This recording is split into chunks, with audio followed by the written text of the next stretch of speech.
Ya,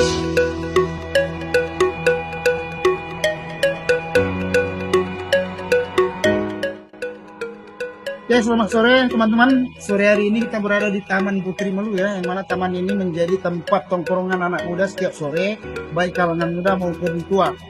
Nah, bagi teman-teman yang berada di luar Pulau Simelu, jika ingin ke Simelu, rasakan nikmatilah pemandangan yang ada di Taman Putri Melu dengan makanan kuliner khas yang ada di Simelu juga ada tersedia di sini.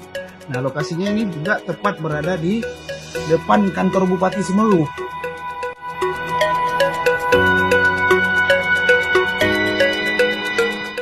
Nah, ini sore hari ini kondisinya banyak juga masyarakat kita yang sedang menikmati suasana di Taman Putri Melu ya. Ini lokasinya sekarang.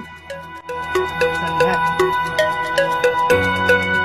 Nah, sore hari ini kami itu nongkrong di sini sama Bang Riki, Bang Rahman, di kafe halak kita ya, kafenya ini Bu Lamia Batubara ya.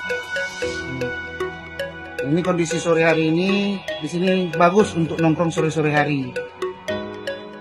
Nah, di sini juga bagus untuk tongkrongan bersama keluarga dan teman-teman ataupun ya kumpulan bersama-sama teman yang lain ya. Nah, ini posisi sore hari ini kita di sini. Nah, bawa keluarga juga bagus di sini dengan teman-teman yang lain ya.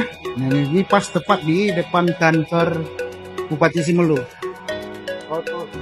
Ya, baik teman-teman ya. Nah, kalau berminat mau ke Simelu, silahkan mampir di sini nanti di Taman Putri Melu ya, Kabupaten Simelu. Oke, terima kasih.